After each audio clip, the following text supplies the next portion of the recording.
नमस्कार मेरे प्यारे बच्चों। PNS memorial school online classes में मैं पूजा सिंह आपका हार्दिक स्वागत करती हूँ। कैसे हो आप सभी लोग? आशा करती हूँ मन लगा के अपनी पढ़ाई कर रहे हैं।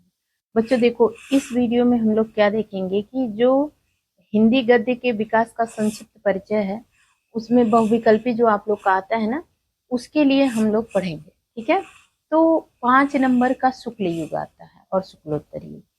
तो बहुविकल्पी कितने भी प्रश्न याद कर लोगे, रट लोगे, लेकिन पिछले साल के बच्चों में बहुत सारी ये गलतियां हुई। बहुविकल्पी में उनके नंबर कम हुए, लेकिन आप लोग ऐसे पढ़ के जाओगे ना कि केवल क्वेश्चन रट के नहीं।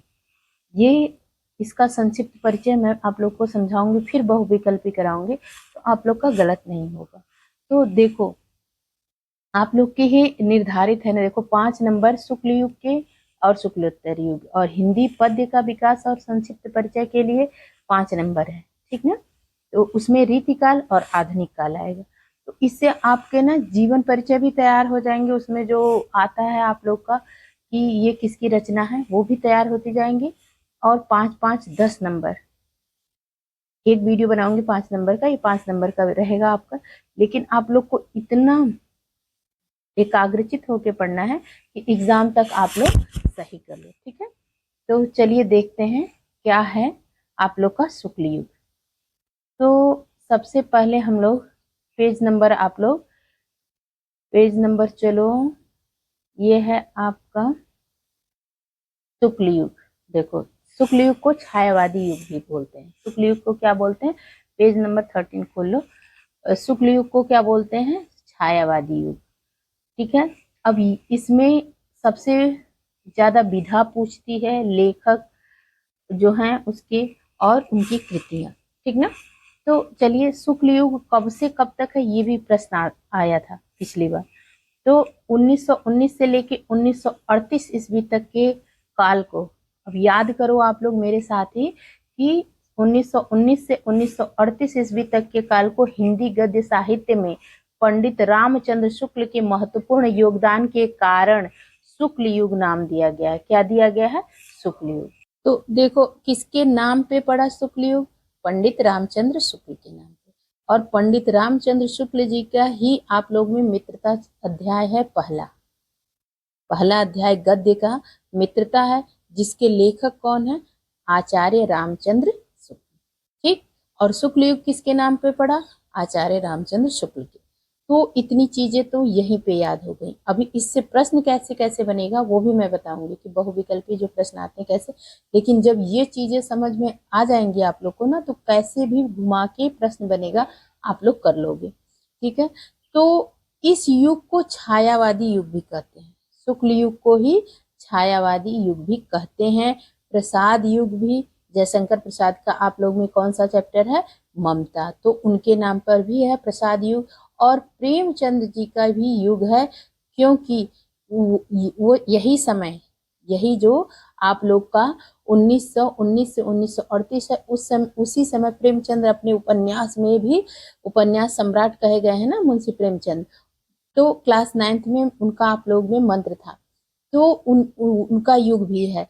तो आचार्य रामचंद्र शुक्ल, ये शुक्ल युग, ठीक, प्रसाद युग, प्रेमचंद युग, ये तीनों नाम से, और छायावादी युग, चारों नाम से जाना जाता है।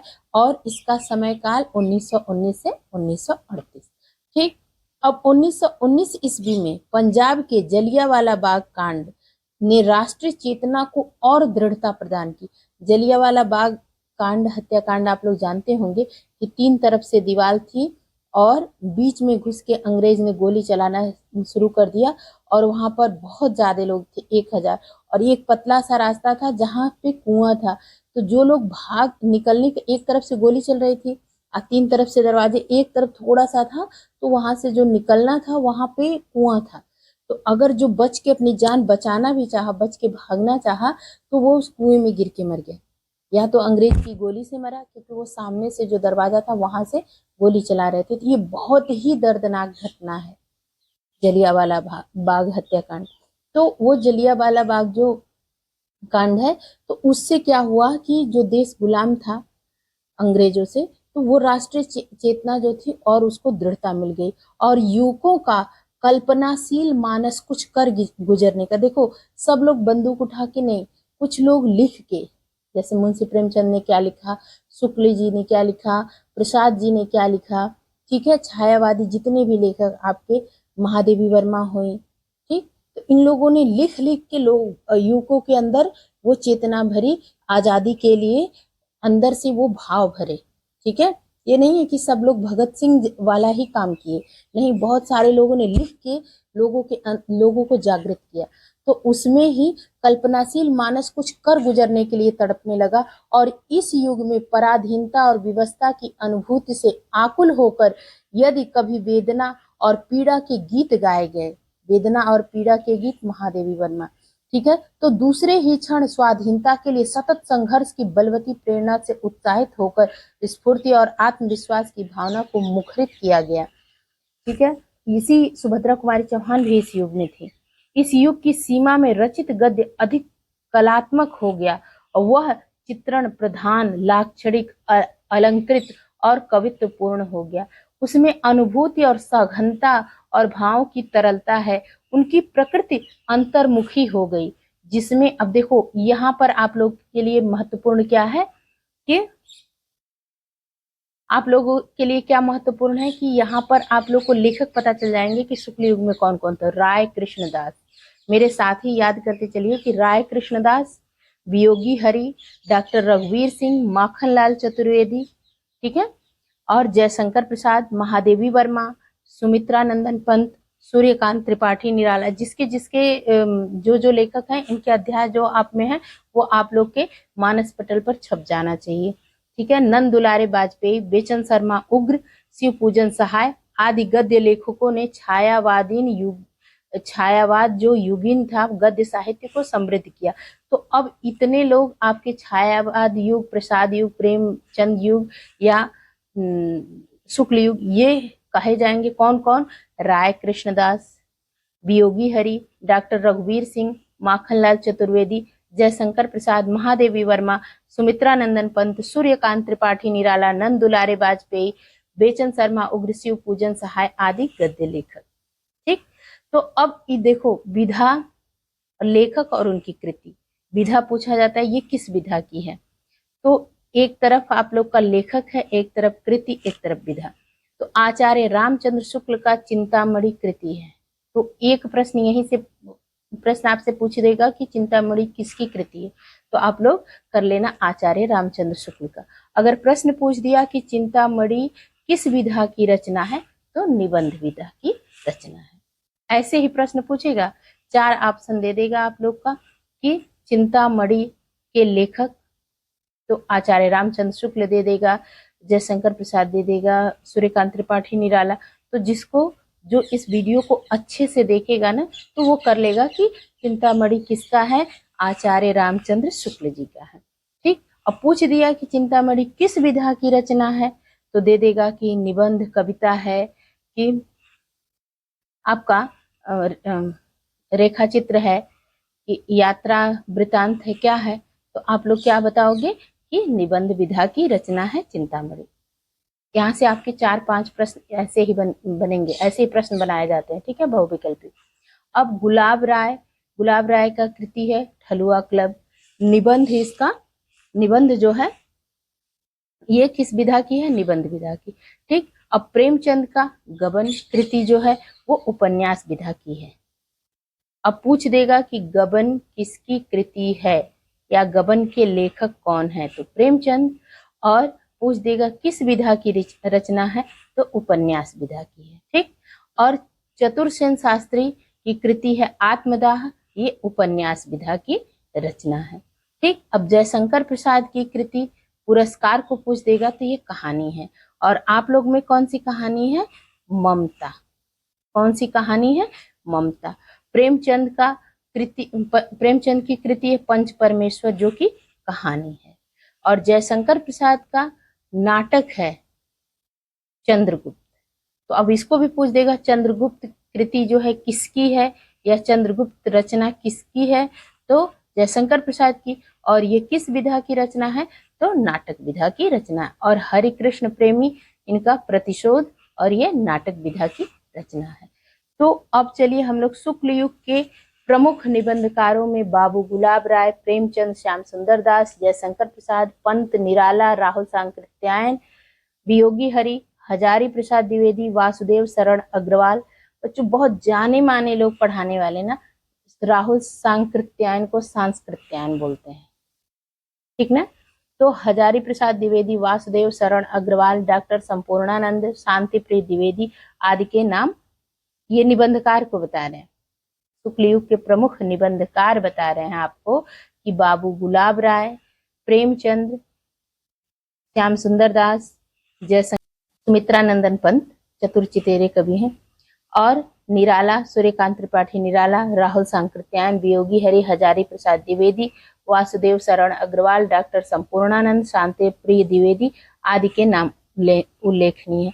अब एकांकीकार, एकांकी आप लोग में 9th में थी ना एकांकी, तो एकांकी में भुवनेश्वर प्रसाद, जयशंकर प्रसाद, ठीक है, धर्म प्रकाश आनंद, गोविंद वल्लभ पंत, चतुरसेन शास्त्री, डॉक्टर राम कुमार वर्मा, उपेंद्र नाथ अस्त, उदय शंकर भट्ट, सेठ गोविंद दास, लक्ष्मी नारायण मिश्र, विष्णु प्रभाकर एवं भगवती चरण वर्मा आदि हैं। इस युग के उपन्यासकारों में प्रेमचंद, अब उपन्यासकार देखो, निबंधकार के बारे में पढ़े आप लोग, एकांकीकार, अब उपन्यासकार में प्रेमचंद को उपन्यास का सम्राट कहा जाता है। और प्रसाद, जयशंकर प्रसाद, चतुरसेन शास्त्री, भगवती चरण वर्मा, बाबू दुर्गा प्रसाद खत्री।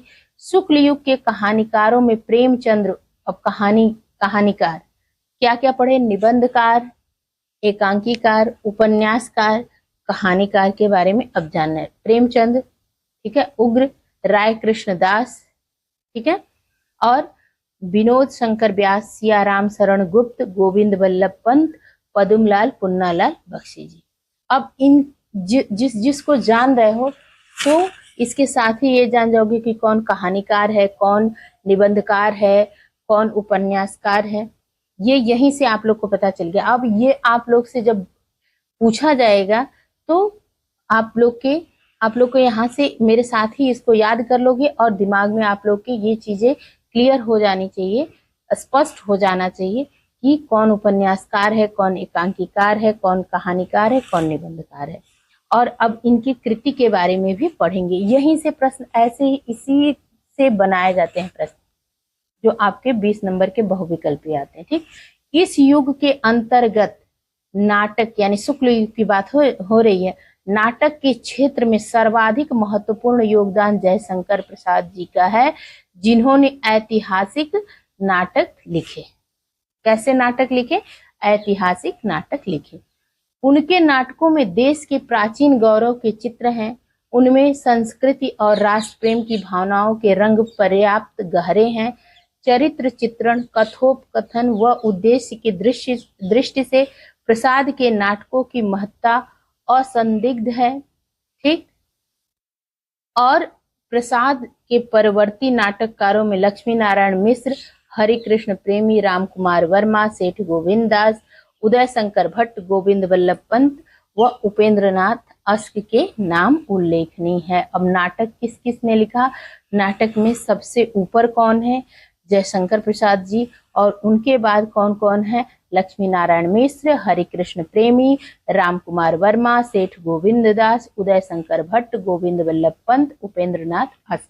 अब इतना आप लोग को शुक्ल युग के बारे में पता चला। अब और आगे चलते हैं। समालोचना, आलोचना, समालोचना, इन दोनों में क्या अंतर होता है? कमेंट में आप लोग कमेंट करना।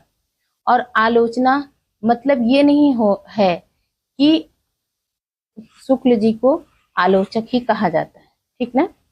तो वो आपकी बुराई, ठीक है, अच्छाई को भी बताए, बुराई, तो उस चीज में आप जो लिख रहे हैं, यहाँ पर लिखने की ही बात हुई है, उसी की आलोचक है यहाँ पे।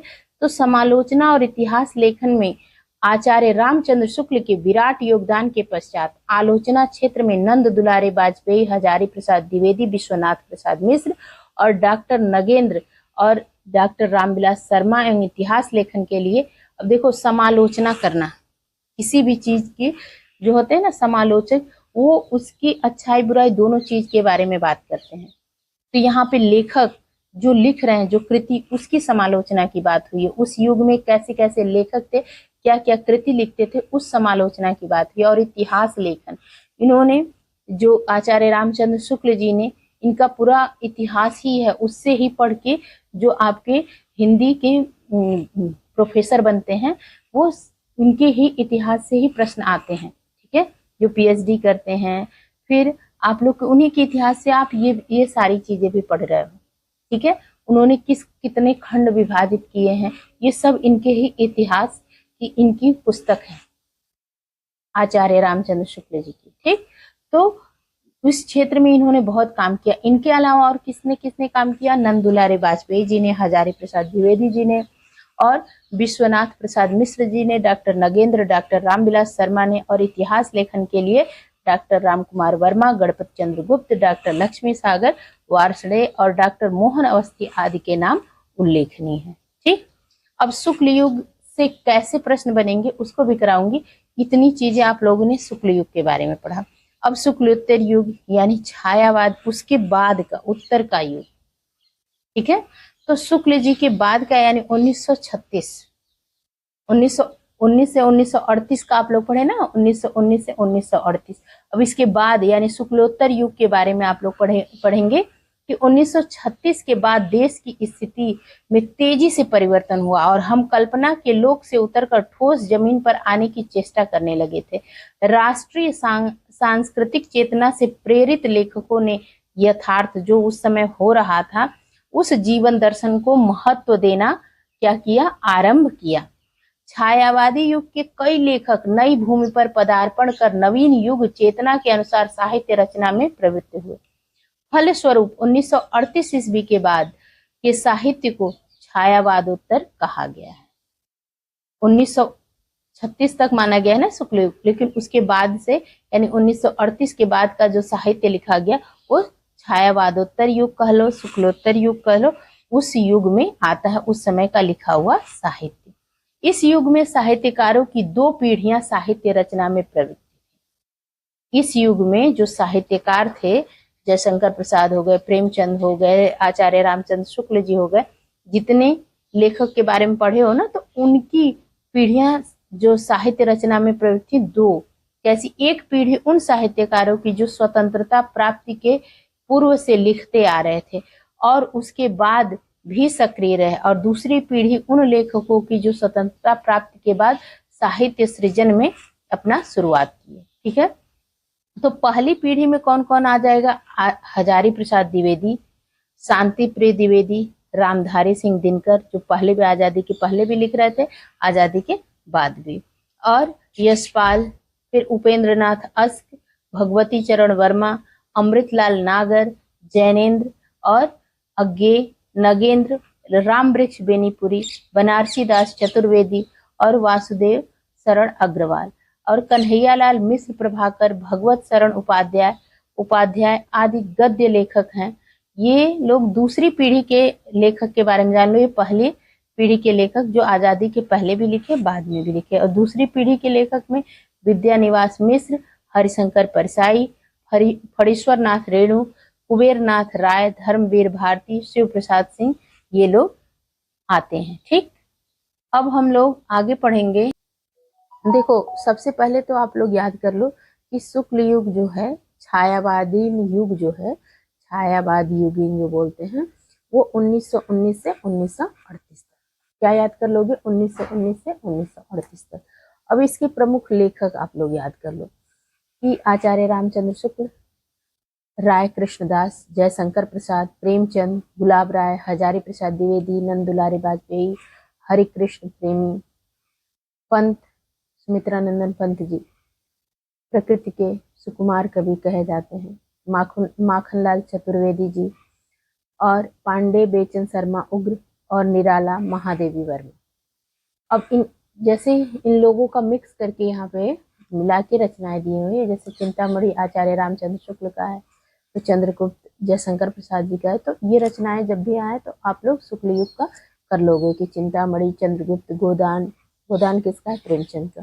कर्मभूमि, पुनर्नवा, आन का मान, हिंदी साहित्य का इतिहास किसने लिखा है?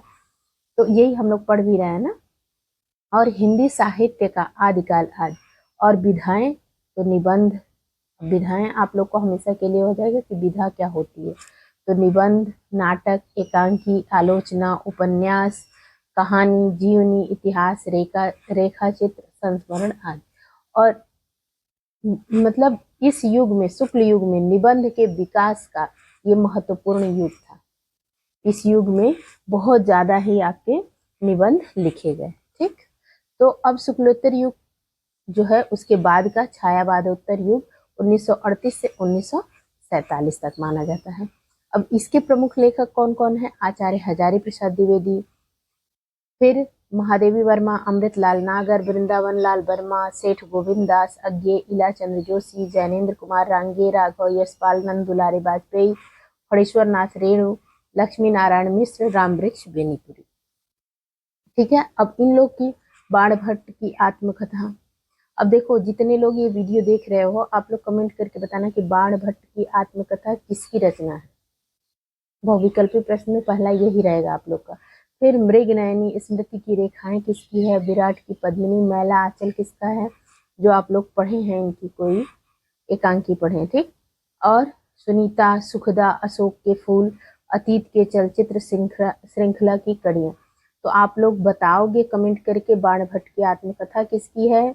मैला आंचल, अशोक के फूल, अतीत के चलचित्र, श्रृंखला की कड़ियां, ये किसका है? ये इधर जो आप लोग के है ना लेखक, इन्हीं में से है, लेकिन आप लोग कमेंट करके जरूर बताना। ठीक है, अब ये आप लोग, इस युग को प्रगतिवादी युग भी कहा जाता है, शुक्लोत्तर युग को प्रगतिवादी युग भी कहा जाता है। ठीक, और इस युग में भी निबंध, नाटक, एकांकी, कहानी, उपन्यास, आलोचना, रेखा चित्र, संस्मरण, रिपोर्टाज, ललित निबंध, इतिहास, रेडियो रूपक और गद्य गीत आदि है। ठीक ना। तो बच्चों नेक्स्ट वीडियो में हम लोग क्या करेंगे? बहुविकल्पी करेंगे। तो आप लोग शुक्ल युग और शुक्लोत्तर युग अच्छे से पढ़ के आइएगा, फिर देखते हैं कि किसका कितना प्रश्न सही होता है। जो नेक्स्ट वीडियो रहेगा वो आप लोग के टेस्ट का रहेगा। तो प्लीज वीडियो को शेयर जरूर करना, और जो भी नया है इस चैनल पे प्लीज चैनल को सब्सक्राइब कर लेगा।